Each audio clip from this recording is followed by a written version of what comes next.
Assalamualaikum warahmatullahi wabarakatuh. Alhamdulillahirabbil alamin wa bihi nasta'inu ala umuri dunya waddin. Wassalatu wassalamu ala asyrafil anbiya wal mursalin wa ala alihi wa ashabihi wa man tabi'ahum bi ihsan ila yaumiddin. La haula wa la quwata illa billahil aliyil azim.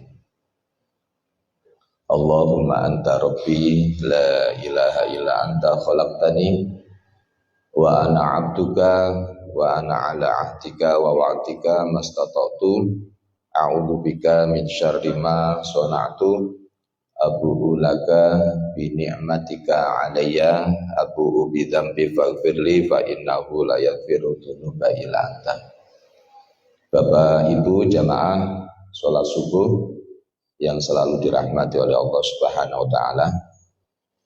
Hidup kita ini harus bisa mengendalikan perasaan, mengendalikan pikiran.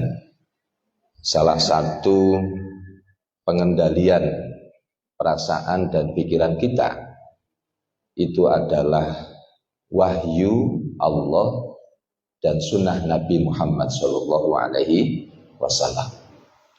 Nah, pada pagi ini kami ingin menyampaikan bagaimana kita bisa mengendalikan pikiran kita atau perasaan kita melalui petunjuk dari Nabi Muhammad dan dari ayat dari Allah Subhanahu wa taala. Salah satunya adalah menahan diri dari rasa tersinggung. Ini di dalam firman Allah surat Fussilat, surat yang ke-41 ayat 34. A'udzu billahi minasyaitonir rajim. Bismillahirrahmanirrahim. Wala tastawil hasanatu walas sayyi'ah idfa' billati hiya ahsan fa idzal ladzi bainaka wa bainahu adawatun ka'annahu waliyyun hamim. Yang artinya wala tastawil hasanah, dan tidaklah sama, wa itu dan la itu tidak, tastawi sama, al hasanatu kebaikan, walas sayyi'ah dengan kejahatan. Idfa' billati hiya ahsan. Idfa' itu tolaklah, billati kejahatan itu dengan cara hiya ahsan, dengan cara yang baik, lebih baik. Apa? Fa idzal ladzi bainaka wa bainahu adawatun, sehingga orang yang ada rasa permusuhan antara kamu dan dia itu ka'annahu waliyyun hamim. Berarti seakan-akan seperti teman yang setia. Berarti kalau kita ini punya rasa-rasanya ada musuh gitu. Musuh kita itu teman setia, Pak, aslinya itu. Ya. Ini ayat ini, Pak. Ayat Al-Qur'an memberikan gambaran seperti itu. Salah satu hal yang sering membuat energi kita itu terkuras, itu adalah timbulnya rasa ketersinggungan diri kita. Nah, muncul perasaan ini sering ini disebabkan apa? Oleh ketidaktahanan kita terhadap sikap orang lain. Nggak tahan, Pak. Itu gak cocok sampai aku. Nah, kan gitu, Pak. Nggak tahan dengan sikap orang lain. Nggak cocok sampai sikap diri kita. Ya apa sih itu? Jadi uang kok ngono sih. Kan gitu, Pak. Nggak cocok. Nah, ketika tersinggung, minimal kita ini akan sibuk membela diri kalau sudah tersinggung, Pak. Bu itu dengan omongan, kan gitu, Pak. Sehingga ketika tersinggung minimal kita itu akan sibuk membela diri. Membela diri, kemudian selanjutnya akan memikirkan kejelekan orang lain. Itu pasti itu. Mencari-cari kejelekan orang lain. Hal yang paling membahayakan ya dari ketersinggungan itu adalah habisnya waktu kita untuk memikirkan balas dendam. Oh itu nyinggung aku itu. Efek yang biasa ditimbulkan oleh rasa tersinggung itu adalah apa? Apa, Pak? Kemarahan.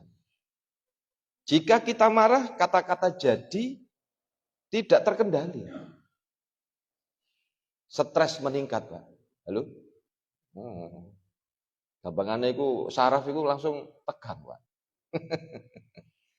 Dan lain sebagainya. Karena itu kegigihan kita untuk tidak tersinggung menjadi suatu keharusan. Bagaimana cara kita?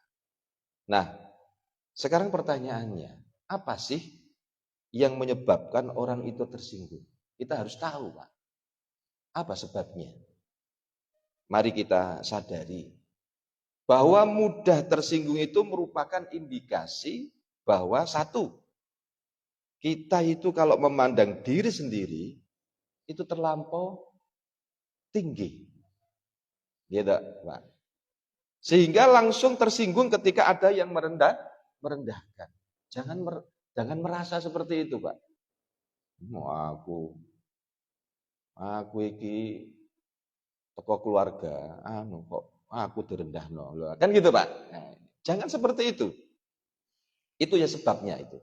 Yang kedua, keinginan dipandang baik di hadapan manusia. Supaya kita ini di hadapan manusia itu selalu baik kita. Nah ini yang sebabnya ini tersinggung. Kemudian yang ketiga, porsi dunia itu masih cukup besar di hati kita. Maksudnya apa porsi dunia?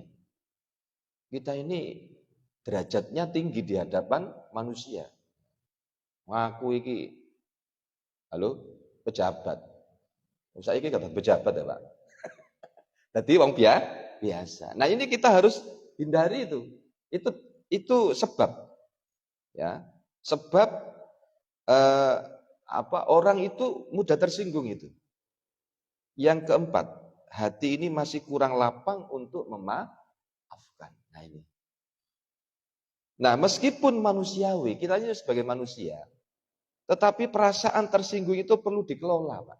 Dikendalikan, alias di-manage, ya, agar tidak menodai pengakuan iman kita kepada Allah. Iman kita ini bisa tergerus dengan hal-hal seperti itu. Mengaku beriman, tapi kok gampang tersinggung. Halo? Beriman, tapi gampang tersinggung. Ini kenyataan.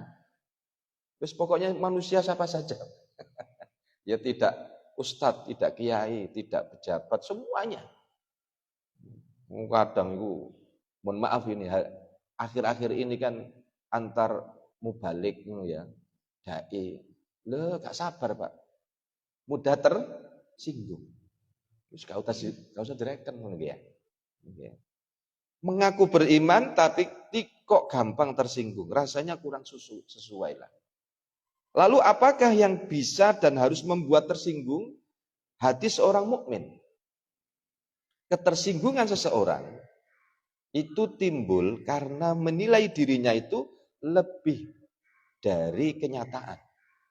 Merasa pintar. Apalagi, Pak? Merasa berjasa. Merasa lebih baik. Merasa apa? Tampan. Aku ganteng kok. Irungku macem. Kan gitu, Pak. Merasa sukses. Pokoknya merasa itu, Pak. Rasa-rasanya. Nah, Setiap kali kita menilai diri lebih dari kenyataan, bila ada yang menilai kita kurang sedikit saja akan langsung tersinggung. Peluang tersinggung itu akan terbuka jika kita itu salah dalam menilai diri sendiri. Salah paham, Pak. Ya. Kemudian karena itu ada sesuatu yang harus kita perbaiki, yaitu proporsional menilai diri. Bagaimana cara kita untuk menilai diri? Nah, teknik pertama agar kita tidak mudah tersinggung itu adalah tidak menilai lebih kepada diri kita. Misalnya ini. Jangan banyak mengingat-ingat, Pak, bahwa saya telah berjasa. Ini harus dilupakan, Pak. Iki biyen iku jasaku. Nah, iki jasaku. Nah, ini harus dihilangkan. Ya. Saya seorang guru. Nah, contoh ini. Saya seorang pemimpin. Saya ini orang yang sudah berbuat. Semakin banyak kita mengaku-ngaku tentang diri kita, itu akan membuat kita makin tersinggung.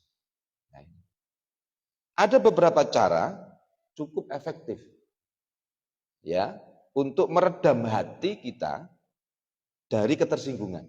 Yang pertama, Pak. Yang pertama, ini cara. Belajar melupakan.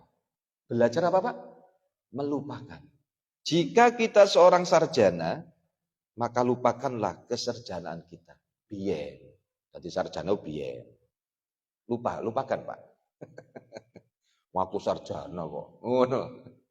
Jika kita seorang direktur, lupakanlah jabatan itu. Kita sudah tidak jadi direktur. Jika kita pemuka agama, nah ini kena ini. Pemuka agama. Lupakan kepemukaan agama kita. Jika kita seorang pemimpin, lupakan hal itu. Biyen tadi pemimpin, saya enggak. Ya. Anggap semua ini berbuat ya dari Allah agar kita tidak tamak terhadap penghargaan itu. Ya. Kita harus melatih diri merasa sekedar kita ini hamba Allah. Ya.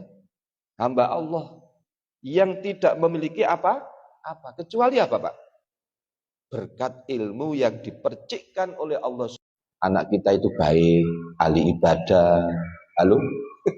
Kan diuji kita. Tetapi anaknya tetangga kita terus gak tahu sholat. Halo? Kemudian usah muakal. Kita nggak usah ngereken, Pak. Maka kalau kita ngereken, yo Pak tahu Jarno anaknya. Lah punya ya. Halo? Tetapi lebih baik kita bagaimana sikap kita? Doakan, Pak. Ya Allah, kasihan ya Allah tetangga saya ya Allah. Berikanlah kemudahan anak-anaknya untuk menjadi itu lebih baik, Pak. Halo? Kita itu seperti itu, Pak. Enggak, Pak. Harus seperti itu, kita doakan. Orang lain kita doakan. Karena kalau kita mendoakan orang lain, maka kita akan dapat kebaikan-kebaikan yang kita doakan itu. Coba kita doakan orang lain. Cara yang ketiga, kita ini harus berempati. Nah ini, berempati. Mulai melihat sesuatu tidak dari di sisi kita. Coba perhatikan kisah seseorang yang tengah menuntun gajah dari depan dan seorang lagi mengikutinya di belakang. Ini kisahnya. Gajah tersebut. Yang ada di depan berkata gini, oh indah nian pemandangan sepanjang hari. Kontan ia didorong, dilempar dari belakang karena dianggap menyindir. Sebab sepanjang perjalanan orang yang di belakang hanya melihat pantat gajah. Karena itu kita harus belajar berempati. Jika tidak ingin mudah tersinggung, cari 1001 alasan untuk bisa memaklumi orang lain. Oh, dia itu belum sholat. anaknya. Oh, kita maklumi, Pak. Ya, kan gitu. Bagaimana cara kita? Nah, itu. Nah, ini namanya sikap. Namun harus kita ingat berbagai alasan yang kita buat semata-mata untuk memaklumi. Bukan untuk membenarkan kesalahan sehingga kita dapat apa? Mengendalikan apa? Diri. Sehingga nggak muncul, Pak, merasa suci kita. Halo? Nah, merasa suci. Wah, aku loh, itu timbul. Ini semua akan apa ya? Terjadi pada semua orang. Terus gak peduli ustadz nggih ya. Kula mawon saged nggih. Cara yang keempat, jadikan penghinaan orang lain kepada kita sebagai ladang peningkatan kualitas di diri. Dengan misalnya direndahkan. Wes gak usah digubris. Orang yang merendahkan itu balik nang awake dhewe. Wis ngono ae, Pak. Halo? Gitu. Karena apa? Kesempatan untuk mempraktekkan buah-buah kebaikan. Orang itu kalau ini apa? Ngrasani misalnya. Moro-moro kene lewat ngono lho. Ngono krungu swara jenenge diri apa nama kita disebut. Langsung itu wah aku dirasani rek. Jangan merasa. Maka ketika kita dirasani, Pak, maka kita alhamdulillah kebaikan-kebaikan akan saya tumpuk untuk diri saya sendiri kan gitu. Yaitu dengan apa? Memaafkan orang yang menyakiti. Nah ini. Wah, gampang nggih. Kita coba. Kalau kita ini misalkan disinggung oleh orang dan menyakiti diri kita, maka kita belajar untuk memaafkan. Memang konsep Al-Quran itu ya harus memaafkan, kan gitu. Kalau kita mengatakan, wah angel aku memaafkan orang lain. Loh, kalau omongan ini ngomong angel, Pak, menjadikan sulit juga. Pasti itu loh, Pak. Kan gitu, Pak. Nah, Nabi Muhammad SAW tidak pernah membalas perlakuan buruk terhadap diri pribadi beliau. Namun jika ada perselisihan terhadap syariat Allah, beliau bersikap marah dan bertindak dengan tegas. Nabi itu. Jadi tegas dengan syariat. Beliau itu bersikap marah, bertindak dengan tegas. Kemarahan beliau itu adalah karena Allah. Ya, Ummul Mukminin Aisyah radhiyallahu anha menyampaikan kepada kita, tidaklah Rasulullah itu diberi pilihan di antara dua hal, kecuali beliau itu ambil yang paling mudah di antara keduanya, selama tidak ada dosa. Nah, ini. Jika ada unsur dosa, beliau adalah manusia yang paling jauh darinya. Kemudian tidaklah Rasulullah itu membalas ketika disakiti untuk dirinya sendiri. Nah, kalau Nabi itu disakiti untuk dirinya, namun jika yang diharamkan Allah melanggar urusan agama, tegas Nabi. Kalau disinggung pribadi, Nabi enggak. Wis tak direken ya. Ini hadis riwayat Bukhari dan Muslim. Memang ketersinggungan terhadap hal ini perlu diekspresikan dengan tepat. Tidak asal marah saja, Pak. Tidak malah terprovokasi melakukan apa? Kezaliman. Apalagi saat ini banyak orang sengaja memancing emosi, Pak. Hari-hari ini kan banyak sih, Pak. Ya toh? Keributan dengan melecehkan agama Allah. Pada intinya, rasa tersinggung, marah itu merupakan emosi manusiawi yang pasti dimiliki semua manusia. Itu normal pada umumnya. Akan tetapi tergantung keimanan atau hawa nafsu yang berhasil kita kendalikan. Semoga kita ini masuk dalam golongan orang yang berlapang dada. Amin ya rabbal alamin. Dan tidak mudah tersinggung. Karena satu-satunya yang menjadi tujuan kita adalah penghargaan Allah dan bukannya manusia. Coba Bapak Ibu dibuka nanti sebagai apa itu energi keimanan kita. Itu adalah surat Fusilat ayat 34. Ini ayat ini kalau waca bolak-balik.